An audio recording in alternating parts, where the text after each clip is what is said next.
boa noite.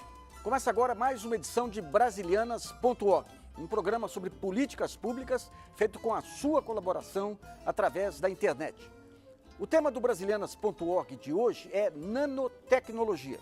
Vamos entender o que é e qual a aplicação dessa ciência que ganha espaço em diversas áreas, como saúde, comunicação e até na exploração de petróleo. Vamos mostrar os desafios em transformar as pesquisas dessa nova área em ações para o desenvolvimento de produtos inovadores.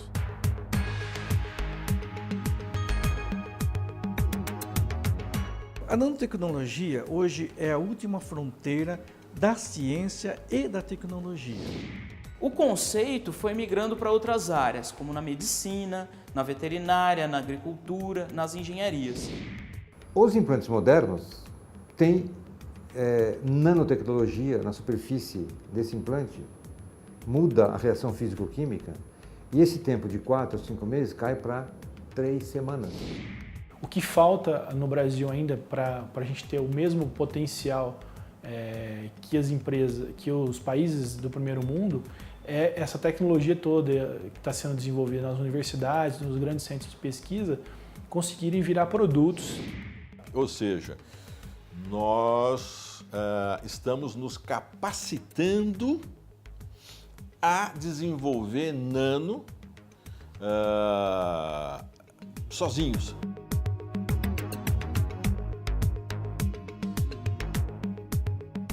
Para o debate, recebemos aqui no estúdio o Luiz Henrique Caparelli Matoso, que é coordenador da Rede Nacional de Nanotecnologia para o Agronegócio da Embrapa. O Marcos Pimenta, que é coordenador do Instituto Nacional de Ciência e Tecnologia de Nanomateriais de Carbono. O Tiago Maranhão Alves, que é diretor-presidente do Centro de Inovações CSEM Brasil.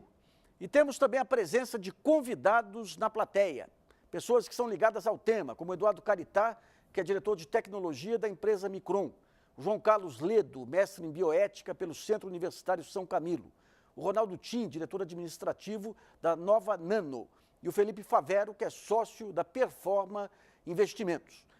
E contamos também com a colaboração de internautas que acessam o nosso site www.brasilianasorg.com.br. E você também pode participar fazendo comentários, sugerindo temas, mandando arquivos, enviando suas perguntas. Bom, o mundo, a ciência, descobriu a nanotecnologia. Crescem os investimentos em pesquisas e aumentam as possibilidades de aplicação desse conhecimento. Mas ainda são muitos os desafios. Imagine produzir plásticos que não inflamem e até que sejam biodegradáveis. Pneus que durem 3 vezes mais na roda do seu carro. Um ar-condicionado que não viva precisando ser limpo. Embalagens e frascos que prolonguem a validade dos alimentos. Medicamentos mais prolongos, mais validade dos medicamentos mais prolongos. Tudo isso já é possível graças a um campo da ciência que vem desenvolvendo rapidamente. A nanotecnologia, que trabalha com uma unidade de medida chamada nanômetro, algo 1 milhão de vezes menor que 1 milímetro. A nanotecnologia hoje é a última fronteira da ciência e da tecnologia. Por que é a última fronteira? Porque quando o homem adquiriu a capacidade de lidar com o nano, ele conseguiu então trabalhar com perfeição, colocar átomos e moléculas em situações estratégicas e gerar materiais quase que perfeitos, materiais com desempenho imenso. A nanotecnologia veio para auxiliar nesse sentido. Então, comunicações, televisão, tudo isso tem uma influência forte da nanotecnologia. O conceito foi migrando para outras áreas, como na medicina, na veterinária, na agricultura, nas engenharias, em que a gente pode aumentar a resistência mecânica de alguns materiais, adicionando nanoestruturas neles. Isso gera a possibilidade de se fazer coisas incríveis, como, por exemplo, no setor energético, criar formas de reproduzir artificialmente o processo de fotossíntese. O que os nossos alunos de graduação aqui no curso de Química fazem é uma folha artificial. Essa pequena peça que eu estou mostrando aqui na mão são 2 janelas de vidro pintadas com um pigmento, com corante, que é muito parecido com a clorofila. Quando a luz bate nesse corante, ela produz uma corrente elétrica. O universo nano ainda foi pouco explorado, mas gradualmente os investimentos mundiais têm crescido. A expectativa é que até 2015 cheguem a $1 trilhão. Hoje só os Estados Unidos investem por ano em média $1 bilhão em pesquisa. Realidade bem diferente da nossa. Mas estamos caminhando. O Ministério da Ciência e Tecnologia, entre 2004 e 2008, investiu cerca de R$250 milhões em pesquisas que abrangem biologia, engenharia, química, medicina, eletrônica e física. E as universidades voltam seus olhos para esse nicho e começam a produzir mão de obra especializada e a desenvolver tecnologia de ponta. O que falta no Brasil ainda para a gente ter o mesmo potencial que as empresas, que os países do primeiro mundo, é essa tecnologia toda que está sendo desenvolvida nas universidades, nos grandes centros de pesquisa, conseguirem virar produtos e isso conseguir alavancar a indústria nacional, exportando, e a gente não criar uma dependência tecnológica como a gente criou, por exemplo, no caso da indústria eletrônica.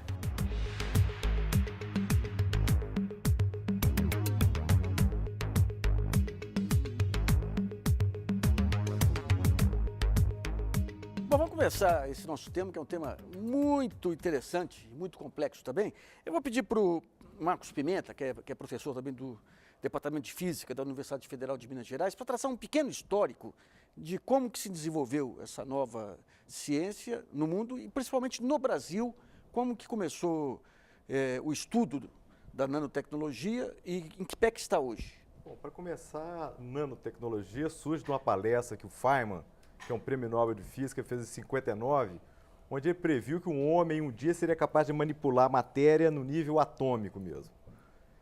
E isso começou a se tornar realidade na década de 80, quando os pesquisadores na IBM, na Suíça, desenvolveram um microscópio que permite o homem enxergar os átomos. E não apenas enxergar, como mover, tirar um átomo de um lugar e colocar no outro lugar. Então isso abriu uma série de perspectivas para você começar a fabricar esses materiais, identificar e usar das propriedades novas que surgem nessa escala. Então, basicamente, a nanotecnologia no mundo surge na década de 90. No Brasil, as primeiras tentativas articuladas surgem no começo da década de 2000, onde começaram a formar os institutos do milênio, as redes de nanotecnologia. Houve uma primeira leva de redes, onde foram feitas uma prospecção das várias áreas no Brasil.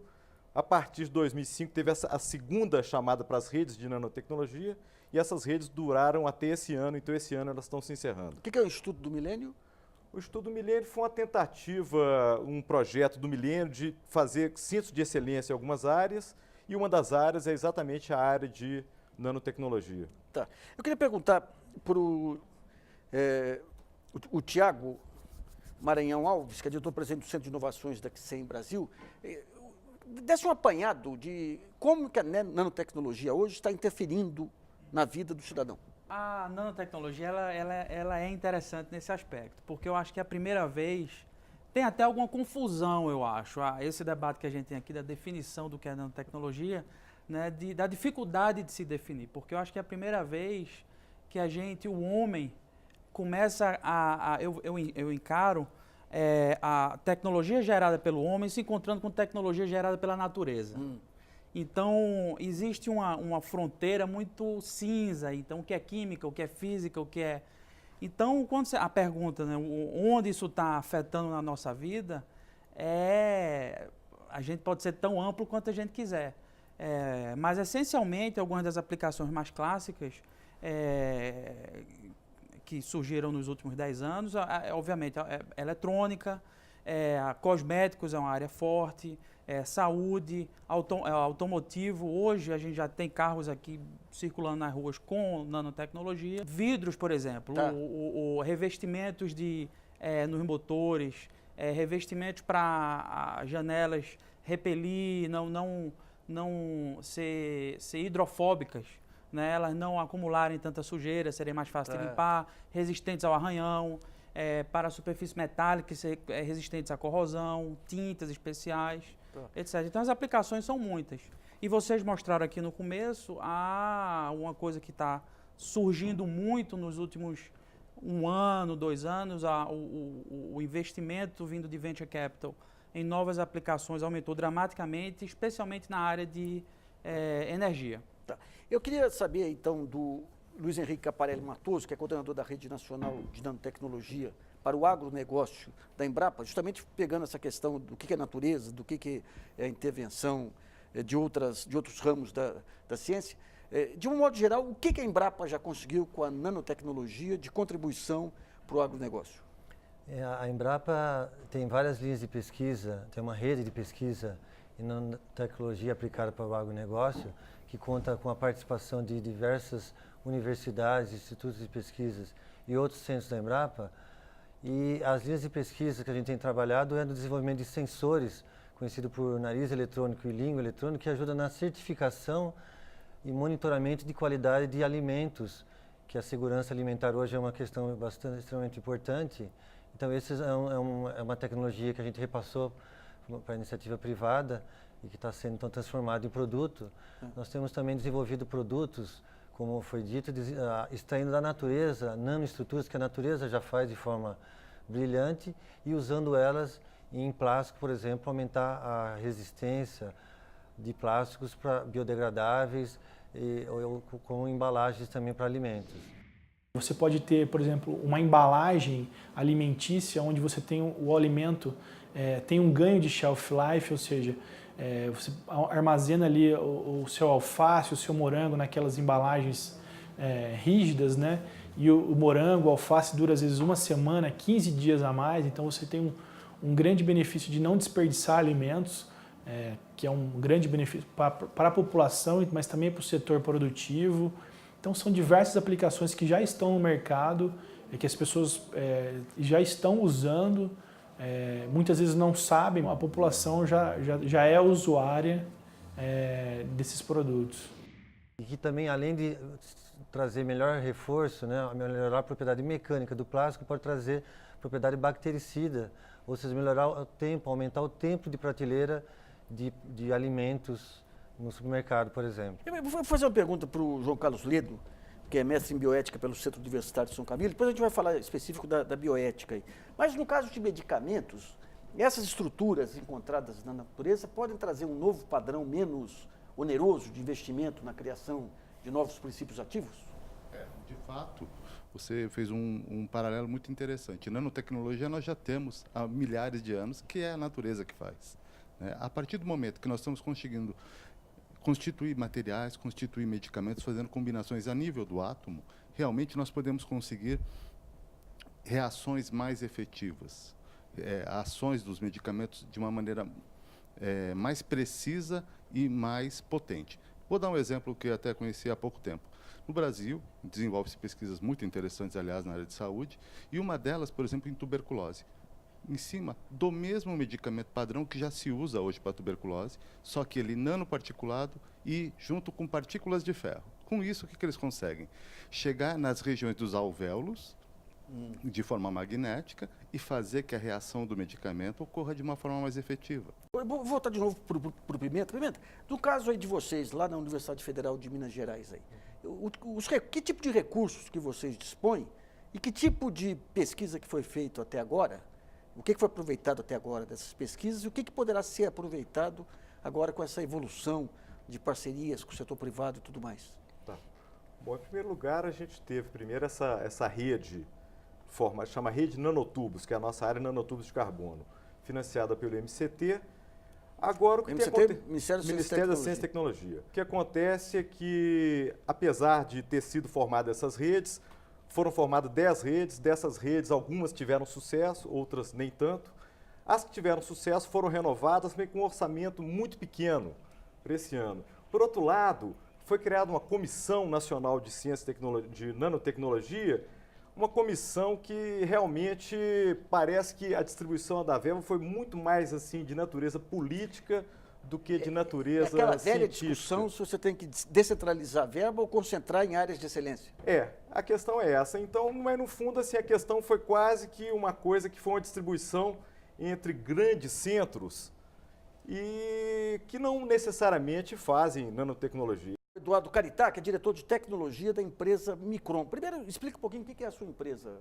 A Micron trabalha com nanotecnologia voltada para a área farmacêutica, cosmética e alimentícia. Nós viemos da microencapsulação, há 22 anos nós trabalhamos nessa área, e nos últimos 10 a gente enveredou pelo caminho da nanotecnologia, porque é uma coisa inexorável. Todo mundo que vinha na micro entrou para esse campo. Então, hoje, a gente é sócio de uma empresa em Valinhos e aplicamos a nanotecnologia em alimentos. Tá. Que tipo de ganho que se consegue para o consumidor? Nossa, é vasto, mas em resumo é o seguinte. Você expolia menos a natureza, você usa química verde, você aplica muito menos quantidade de insumos e de energia e consegue um resultado absurdamente maior no produto final. Vamos falar só de um item, para nos alongarmos, biocompatibilidade. Quando você absorve qualquer substância, e isso está de um tamanho, você tem uma velocidade de reação. Quando você joga a partícula para o tamanho nano, isso aumenta a velocidade 100, 200, 500, 1000, 10 mil vezes. Isso exige menos energia do organismo e, principalmente, precisa de menos produto para conseguir o mesmo resultado. Só para entender direitinho, você pega o produto na natureza, ou a matéria-prima que tem lá, traz para o laboratório e lá você aplica os princípios da nanotecnologia. Eu vou te dar um exemplo simples e rápido. Você pega sal. Existe um problema com a absorção de sódio. Todo mundo que come muito sal retém muita água. Pressão e a hipertensão é derivada em parte desse problema. Se você pegar o sal de cozinha, NaCl, particular ele a nível nano, você vai conseguir com que ele impressione as papilas gustativas da mesma forma, com, por exemplo, 100 vezes menos quantidade. Agora, o problema é manter ele no estado nano, porque quando você leva ele, através da tecnologia, para o estado nano, ele quer voltar como ele nasceu, ele coalesce. Então, a tecnologia que nós empregamos é para manter ele nesse estado onde a gente coloca. Ele impressiona as papilas da mesma forma, você sente o gosto salgado, só que você está comendo 20, 30, 50, 100 vezes menos sal. O número de empresas brasileiras que exploram o potencial da nanotecnologia em seus produtos vem crescendo e, com isso, o setor privado busca nos centros de pesquisas, conhecimento e infraestrutura para inovar e conquistar mercado. E a corrida do ouro, ou melhor, de um espaço no mercado de produção de nanotecnologia começou. O número de empresas que, de alguma forma, no Brasil estão envolvidas com o tema tem crescido. De acordo com a Coordenação Geral de Micro e Nanotecnologias do Ministério da Ciência e Tecnologia, há 3 anos existiam apenas 30 empresas. Hoje, somam 100. E uma coisa que vem dando certo para o setor privado é a parceria com grandes centros de pesquisa. É o caso da Biolab, empresa farmacêutica que lança o primeiro protetor solar brasileiro à base de nanotecnologia, desenvolvido em parceria com a Universidade Federal do Rio Grande do Sul e com aporte inicial da FINEP, financiadora de estudos e projetos. A pesquisa levou 2 anos e o resultado abre completamente as portas aí de fora para você. Porque uma coisa é você chegar aí fora, como nós estamos até então fazendo, com alguns produtos interessantes, mas que de qualquer forma eles competem com outras, com os mesmos produtos de outras empresas. Quando você chega com um produto absolutamente novo, sob patente, que é seu, e só seu, muda completamente as possibilidades. E a pesquisadora que acompanhou todas as fases do projeto foi absorvida pela empresa. Ou seja, nós estamos nos capacitando a desenvolver nano sozinhos, se for o caso. Outro empreendimento brasileiro que conquistou o mercado internacional graças a um bactericida que utiliza nanopartículas de prata é a Nanox, uma empresa pequena que tem sua origem no ambiente acadêmico. A parceria não é só no desenvolvimento da tecnologia, mas também na parte de adequação de produto, de controle de qualidade, de análises que você precisa, que a universidade tem toda essa infraestrutura que ela já usa para pesquisar, mas também pode prestar serviço para a indústria. E para o empresário, outro ponto essencial para alavancar produtos inovadores são os institutos de pesquisa e fomento. Através da FAPESP, o programa PIP, através da FINEP, o programa Subvenção, um programa do CNPq também que chama-se RAI, que são recursos humanos da empresa. Então seria impossível a quantidade de investimento que a gente demandaria. A gente não teria como investir isso pessoalmente. Um investidor de risco muito provavelmente não colocaria dinheiro porque era um negócio muito imaturo. Então o papel do setor público financiando as empresas de tecnologia é fundamental para o crescimento da nanotecnologia. Em contrapartida, a universidade também se beneficia, pois pode aprofundar a pesquisa e ampliar o campo de conhecimento. A Petrobras investiu 1 milhão no equipamento de alta tecnologia para a Universidade de São Paulo. O objetivo é usar a nanotecnologia para explorar petróleo. A Petrobras é interessante porque ela tem um programa de interação muito forte com universidades. E ela criou uma rede de nanotecnologia de petróleo, uma das poucas do mundo. Então, o problema de petróleo é muito sério, porque a maior parte do óleo do petróleo está preso nas rochas. E as cavidades são nanométricas. É por isso que, para trabalhar com petróleo, você tem que lidar com uma dimensão nano. A capacidade de você sondar o petróleo, monitorar e, quem sabe, até expulsar o petróleo que fica preso nas rochas.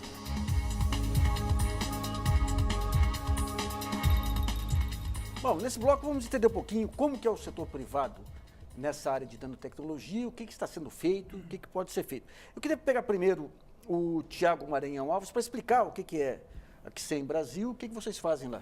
O CICEM Brasil é um centro de inovação, então é essencialmente um instituto de pesquisa aplicada privado. Então é um instituto que atua exatamente nessa zona entre empresas e o pesquisa básica. O que falta no Brasil ainda para a gente ter o mesmo potencial que as empresas, que os países do primeiro mundo, é essa tecnologia toda que está sendo desenvolvida nas universidades, nos grandes centros de pesquisa, conseguirem virar produtos e isso conseguir alavancar a indústria nacional, exportando, e a gente não criar uma dependência tecnológica como a gente criou, por exemplo, no caso da indústria eletrônica. Tudo isso tem que virar realidade como produto, como aplicação, para que o país realmente se desenvolva nessa área. Mas atuando nesse intervalo de conexão de uma forma sempre colaborativa e complementar. Quando você fala privado, mas ele recorre a financiamentos públicos? Também, mas essencialmente é um modelo que presta serviço ao setor, às empresas, e vive disso. E vocês, no caso aí, essas pesquisas são só com instituições, são com instituições ou são com professores e daqui e de fora? Como é que é o modelo? Nós temos pesquisadores próprios, trabalhamos em parceria com universidades, então nós temos um convênio de parceria com a UFMG, há projetos em comuns com a USP também. Na verdade, o CICEM Brasil é o resultado de uma parceria de um grande centro de pesquisa aplicada europeu na Suíça, o governo de Minas Gerais e um grupo de venture capital chamado Fear Capital de Belo Horizonte. Tá. Então, isso foi a união de duas vertentes, podemos dizer assim. E o negócio de vocês é a prestação de serviços e a patente, ou o que é? Sim, são encomendas tecnológicas e geração de empresas spin-off que explorem tecnologias ou plataformas tecnológicas específicas. Tá. Eu vou perguntar para o Ronaldo Tim, que é diretor administrativo da Nova Nano, para explicar o que é a sua empresa. A nossa empresa surgiu há 3 anos. Ela é formada por pessoas egressas da pesquisa acadêmica, tá? Que estão se aventurando a colocar no mercado uma empresa de tecnologia. É uma empresa pequena, mas que hoje tem conseguido fazer razoáveis avanços para o desenvolvimento de algumas tecnologias que envolvem a nanotech. Trabalhamos com aditivos para pigmentos para tintas, com materiais poliméricos e também com nanopartículas. Os seus clientes quem são? São empresas? São empresas. Geralmente acaba funcionando de uma forma dupla. Por um lado, nós trabalhamos com desenvolvimento em colaboração, nós chamamos de colaboratório, tá? Eventualmente agregando algum conhecimento complementar ao que a empresa precisa, no sentido de resolver algum problema ou fazer algum desenvolvimento. E, por outro lado, fazendo o desenvolvimento de projetos próprios, eventualmente, nesse caso, através de financiando essa segunda linha através de subvenções. Quer dizer, a maior fonte de recursos para vocês são as subvenções ou há um equilíbrio aí? Hoje há um certo equilíbrio. Predominou subvenção em dado momento. A subvenção é o seriam público. os citados projetos RAI, projetos PIP, edital de subvenção da FINEP, alguns outros. Projeto Senai de subvenção. Existem algumas linhas além dessas também, não de subvenção, mas de financiamento em custo reduzido, aí entra cartão BNDES, uma série de outros. Mas, à medida que a empresa avançou, nós conseguimos equilibrar isso e estamos hoje conseguindo captar recurso pela nossa própria atividade. Mas, reforço o que foi dito, apenas para uma microempresa que se propõe a desenvolver tecnologia apenas com capital próprio, é difícil. Conta-se hoje com o apoio do governo, houve avanço nesse sentido, mas é preciso que se coordene melhor esse tipo de esforço e atenda alguns nichos que ainda não foram atingidos. O que você sugere em termos de coordenação aí? Veja, hoje você tem editais, você tem projetos ou verbas que são liberadas para determinadas atividades. Eu consigo, por exemplo, projeto RAI, eu capto pessoal. RAI o que é? É recursos humanos nas empresas. Tá. Eu consigo captar pessoas para trabalhar ali, mas eu nessa linha não consigo equipamentos, eu não consigo infraestrutura. Em outros casos, eu vou conseguir infraestrutura e não vou conseguir... Entendi. Agora, se você colocar isso como um mapa e você vê o que está sendo atingido, nem todos estão sendo contemplados. Agora, o que eu sempre digo, numa empresa pequena, nascente de tecnologia, você tem duas grandes questões. Uma, infraestrutura, assim, recursos físicos e humanos para você tocar o teu negócio. E, em segundo momento, a questão de definição de negócio, de modelo de negócio. Então, eu queria pegar o Felipe Favero, que é sócio da Performa Investimentos, para poder falar um pouco o que são esses modelos de negócio, que tipo de empreendimento que vocês analisam, o que vocês já fizeram em termos de investimento. A Performa é uma gestora de recursos, a gente fomenta o capital empreendedor, né? Então, a gente investe em micro e pequenas empresas de base tecnológica que tem uma inovação por trás. E o modelo de negócio, às vezes a empresa está focando em desenvolver um produto, mas ela tem uma tecnologia que ela pode transformar isso em serviço e colocar escala nisso. Então, ela incorpora a tecnologia para dentro dela, mantém ela como segredo e presta serviço. Ela cria barreiras de entrada para outros competidores. É isso que a gente busca nessas microempresas, ajudar no modelo de negócio, né? E, juntamente com isso, com empresas que têm alto potencial de crescimento. Quais as maiores dificuldades que você vê para que essas empresas que têm boas ideias possam se transformar em empreendimentos rentáveis também? Um dos pontos é que, assim, muitas dessas micro e pequenas empresas de base tecnológica, elas saem da universidade. E saem de um centro de pesquisa, por exemplo, saem de um centro de física, do Instituto de Química, e às vezes falta um pouquinho de empreendedorismo nessa área, de estudo de empreendedorismo, o empreendedor tem um pouco mais de visão de negócio. E vocês levam essa visão de negócio? Isso, a gente busca agregar isso na empresa, né? Não só colocar recursos, mas agregar gestão estratégica, pensamento no longo prazo e não só no curto prazo. Tá. Eu queria voltar para o Eduardo Caritá, da Micro, para contar um pouquinho dos produtos que vocês estão desenvolvendo aí e qual que é o modelo de negócio de vocês aí? Bom, você imagina, 22 anos mexendo com inovação, nós tivemos que fazer muita coisa.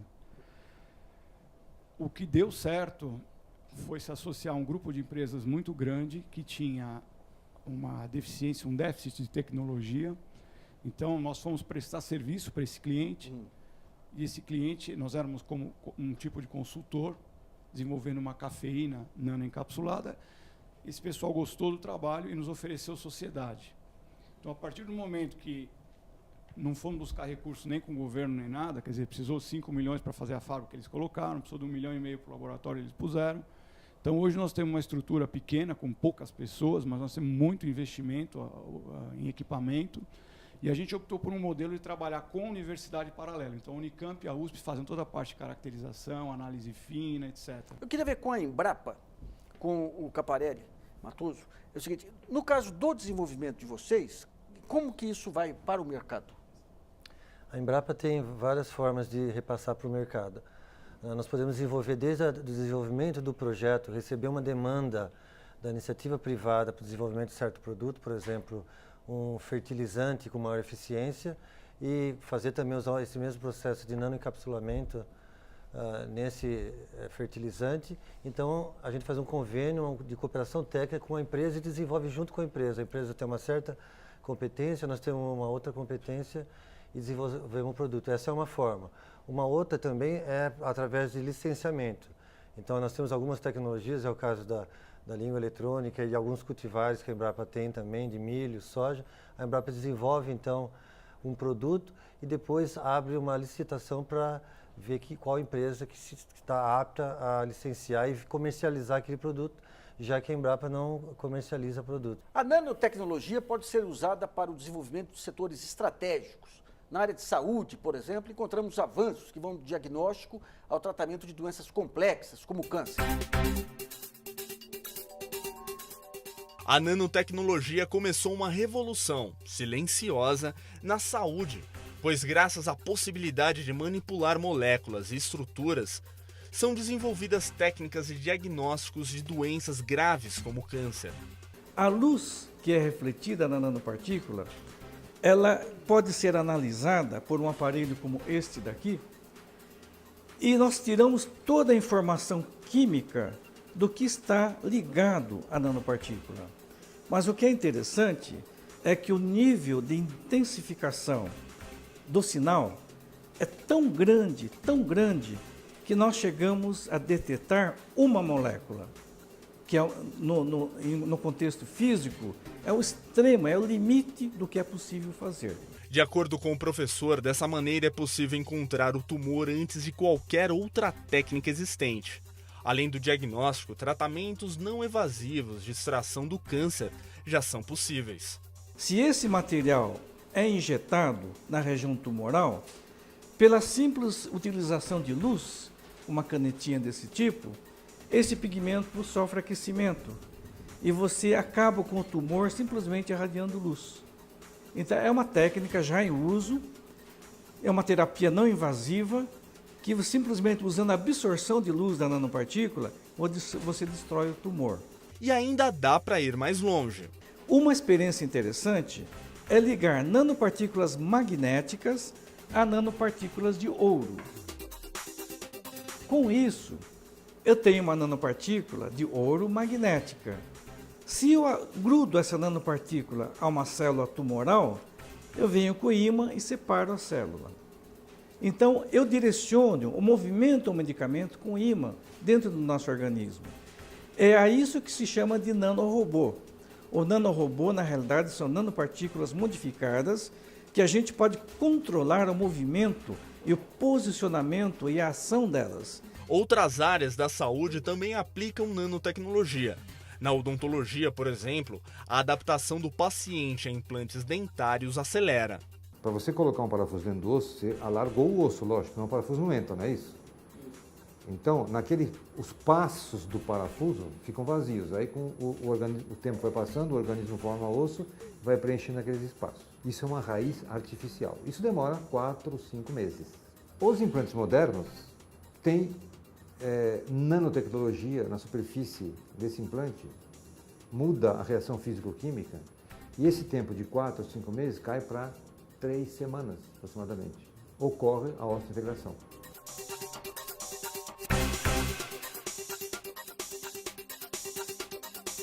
Nesse bloco vamos tentar ver algumas áreas estratégicas aí, como que deve ser tratado essa questão da nanotecnologia. Eu primeiro quero ver com o João Carlos Ledo, que é do Centro Universitário São Camilo, mestre em bioética. Na saúde, quais são os pontos essenciais aí que a nanotecnologia pode contribuir e quais os riscos e onde que entra essa questão da bioética? É interessante a questão no seguinte aspecto.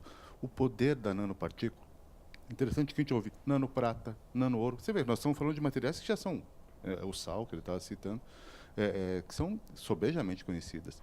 Eles são extremamente poderosos e a ação de pouco desse medicamento já faz uma ação muito mais local, muito mais efetiva, por exemplo, como foi citado pelo professor, com o câncer. Então, tende-se a ter medicamentos muito mais baratos, com quantidades bem estudadas para isso. Um ponto que foi colocado aqui no intervalo, se eu tenho uma dor de cabeça, se eu uso um comprimido com nanotecnologia, o efeito é muito mais rápido. Muito mais porque a questão é a seguinte, quanto mais você pulveriza um elemento, mais ele é efetivo. Vamos pensar, por exemplo, se você fizer café com grãos de café, não vai sair café nenhum. O café é moído por quê? Para ter mais efetividade. Imagina você moer muito esse café, vai precisar de muito menos café para fazer. Eu sei que eu estou fazendo uma comparação péssima, porque na nanotecnologia ainda envolve a questão de que muitos elementos, quando chegar ao nível nano, eles mudam de propriedades físicas, já estão falando de física quântica. Né? Mas, assim, num geral, você poderia entender a intensidade que é ter um nanoelemento no medicamento. Um caso particular muito interessante, que, em termos de perspectivas, é a possibilidade de você encapsular fármacos ou medicamentos ou ativos, vitaminas, em nanocápsulas. Se nós seguíssemos a tendência da nanotecnologia na medicina e na farmácia, hoje os medicamentos são encapsulados. Nós não precisamos tomar tantas vezes, com tanta frequência, um medicamento, porque a grande parte delas hoje já são encapsuladas e são liberadas lentamente no nosso organismo. Bem pouquinho, quantidades não tóxicas, mas que mantêm o princípio ativo. Nos alimentos é a mesma coisa. Se nós liberássemos a vitamina lentamente, nós teríamos segurança de que aquela vitamina está boa, não está estragada. Quais os cuidados bioéticos? Pois é. Toda vez que a gente está falando de grandes benefícios como a nanotecnologia, que me encanta, né, nós temos sempre que pensar em riscos também. Toda atividade de tecnologia envolve risco. Então, por exemplo, a nanotecnologia, as partículas de ouro, elas têm a capacidade, por exemplo, de entrar numa célula sem ser detetada. E aí podemos, por exemplo, matar uma célula cancerosa. Tá certo? Agora, imaginemos uma nanopartícula que seja absorvida pelo organismo e que te torne e que seja tóxica. Por exemplo, existem estudos com relação a fullerenos, aos nanotubos de carbono, que poderiam agir como os asbestos que estão sendo proibidos, até está tendo discussão sobre isso, né? Nos pulmões, em uma série de tecidos orgânicos. Então, como hoje existem as pesquisas são para desenvolver materiais, desenvolver aplicações, as pesquisas deveriam ser desenvolvidas também para análise de riscos. Tá. E como encobrir esses riscos. Eu queria ver com o Marcos Pimenta uma área estratégica aí, que é a questão do pré-sal. Como que a nanotecnologia vai ajudar no pré-sal e o que tem que ser feito em termos institucionais, governo, tudo, para poder dar eficácia a esse programa?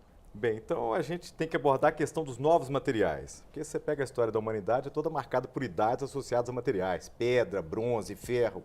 E a gente está numa era agora que a gente precisa de materiais que sejam mais eficientes do que os atuais, mais leves, que tenham propriedades mecânicas melhores, elétricas e tudo mais. É aí que entra, então, a nanotecnologia em materiais para explorar o petróleo, por exemplo. O pré-sal, você vai ter que explorar petróleo em condições extremas de temperatura, de pressão, e os materiais atuais talvez não consigam resistir a essas condições extremas. Então é importante que a gente comece a pensar em novos tipos de materiais mais resistentes, que aguentam temperaturas mais altas ou mais baixas. E para isso entra, então, a parceria que a gente está fazendo com a Petrobras agora de tentar fazer um centro de produção e desenvolvimento de nanotubos de carbono, que a ideia é o seguinte, você pega um material nanométrico, como o nanotubo de carbono, mistura com outros tipos de materiais, como plásticos, resinas e mesmo cimento, que é um projeto que a gente está desenvolvendo na UFMG. Com isso você tem, por exemplo, um material que tem propriedades superiores a daquele material sem as nanopartículas. Né? Então, Pedro, só para matar uma curiosidade aqui, a gente está vendo agora que com a questão de pré-sal e tudo vai ter uma utilização fantástica, aí a questão da nanotecnologia. Nesse período que vocês montaram esse centro lá no departamento de física, vocês estavam só acumulando conhecimento ou já estavam gerando produtos e pesquisas? Pois é, aí tem um ponto que alguém comentou, que assim, a gente pode pensar em nanopartículas de coisas que já existem. Ouro, prata, sal. Nanotubo de carbono é uma coisa completamente nova e que, inclusive, o Brasil tem dificuldades para importar. Então, o próprio fato de você conseguir produzir esse material já é uma coisa altamente estratégica para o país. A gente tem pessoas envolvidas na produção, pessoas envolvidas na caracterização, estudo de propriedades fundamentais e desenvolvendo alguns tipos de aplicações também. Uma aplicação que a gente tem é essa que eu comentei, que é do cimento com nanotubo para melhorar as propriedades do cimento. Temos também pessoas trabalhando na questão de energia, que é uma questão fundamental para a humanidade, vai ser resolver essa questão da energia, né? E uma das linhas de pesquisa vai ser como armazenar energia, como fazer baterias mais eficientes do que as atuais. Uma outra questão é como desenvolver os chamados dispositivos, as células solares, que é uma alternativa. No futuro vai ser transformar a energia do sol diretamente em eletricidade. Mais uma curiosidade aí. Qual é o tamanho da equipe e onde que esse pessoal se formou para criar essa massa crítica de pesquisa? Bom, a gente tem uma equipe hoje no estado de Minas Gerais que tem cerca de 60 estudantes e 40 doutores pesquisadores. E essa equipe foi formada ao longo desses últimos 10 anos. A gente começou esse trabalho no começo, poucas pessoas, e fomos formando as pessoas, mandando as pessoas para o exterior para se especializar em algumas áreas. Conseguimos financiamento para formar estudantes e recursos humanos. Então, hoje, a gente já está exatamente no momento que a gente já adquiriu o conhecimento e a gente está dando o passo seguinte, que é fazer realmente desenvolver algumas aplicações específicas. Bom, no caso dos novos materiais, a gente tem a Petrobras que vai entrar bancando. Eu queria ver com o Tiago Maranhão Alves. No caso da saúde, que é uma área estratégica, onde que a nanotecnologia deve focar? Daí eu queria que você deixasse de lado do setor privado e pensasse como política pública. E o que tem que ser feito para dar efetividade a essa ação? Eu acho, do ponto de vista de política pública, a gente discutiu antes, o papel que a FINEP tem desenvolvido, o BNDES tem desenvolvido é louvável, é realmente crucial do ponto de vista de incentivar a entrada e a participação e a efetividade do setor privado. Eu acho que o que precisa começar a ser pensado é quais são os próximos passos. E eu acho que, nesse sentido de pensar os próximos passos, é se encarar, tentar mapear a cadeia de valor da nanotecnologia. Nesse caso, qual é a cadeia de valor da nanotecnologia aplicada à saúde?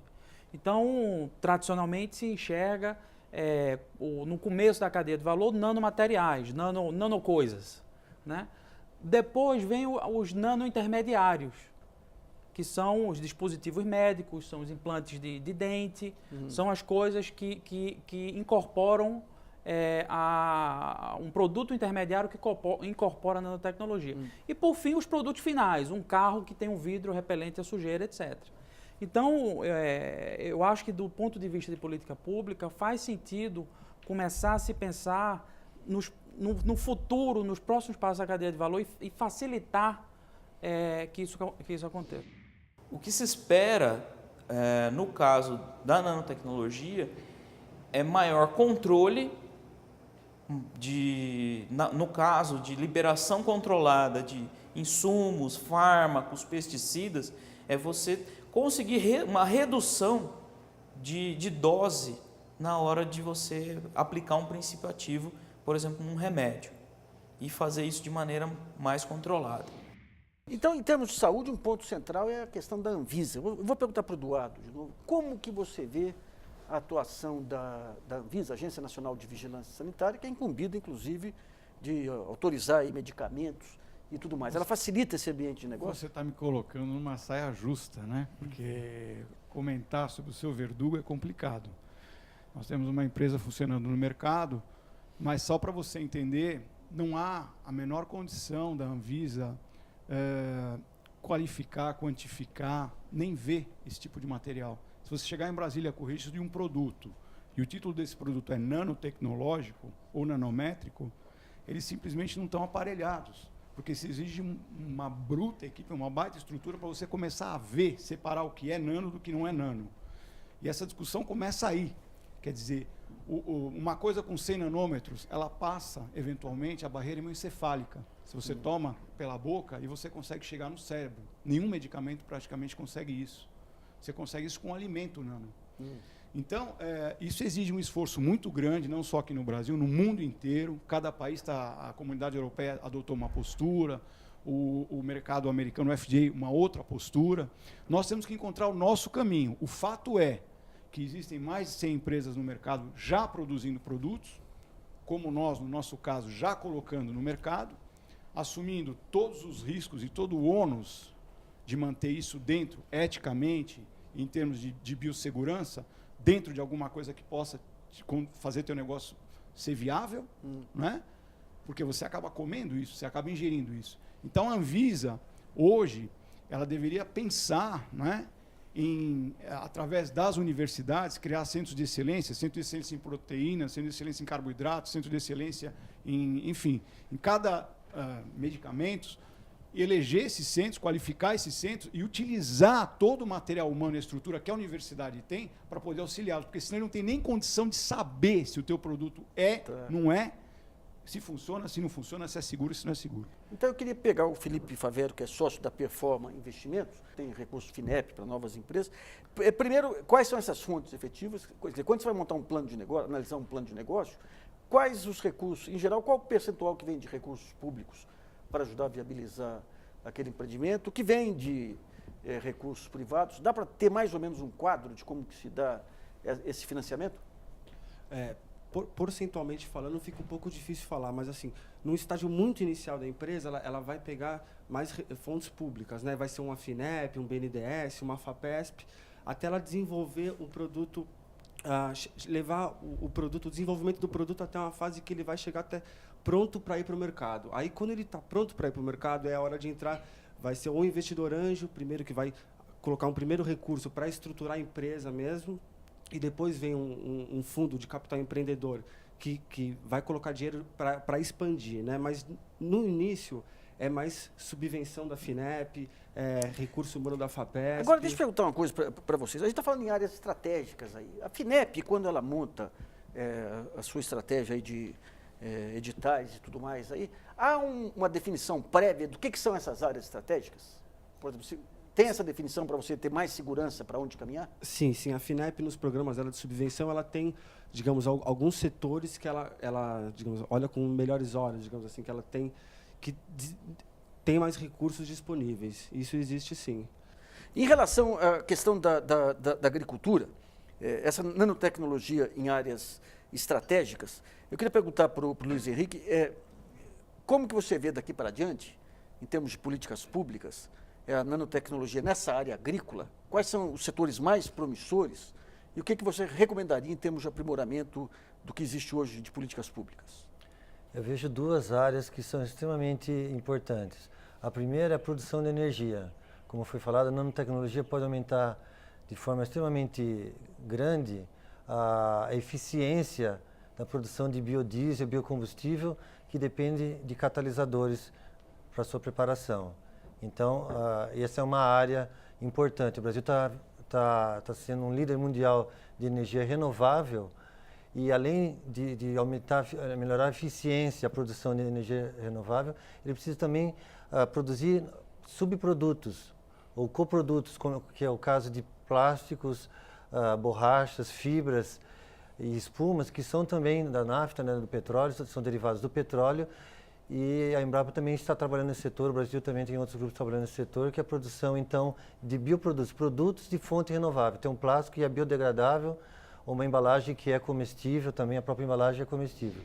Várias frentes de pesquisa que, no futuro, têm a possibilidade de gerar produtos e manter o agronegócio brasileiro competitivo.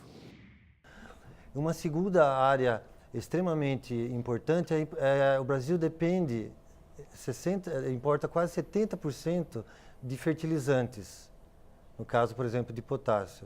Então o Brasil, embora seja uma potência agrícola, tem que desenvolver fertilizantes com maior eficiência. E você pode melhorar a eficiência desses fertilizantes, não só dos fertilizantes, mas também como dos insumos agrícolas, de todos os insumos agrícolas, pesticidas e defensivos agrícolas, diminuindo o tamanho dele, porque aumenta a interação, a capacidade de interação com o solo ou com os patógenos. Ou seja, o princípio do pó de café. É o mesmo princípio do pó de café ou do medicamento para a área médica. Tá, o Brasilianas.org chega ao fim. Obrigado pela participação de todos. E acompanhe na programação da TV Brasil o tema que será discutido na semana que vem.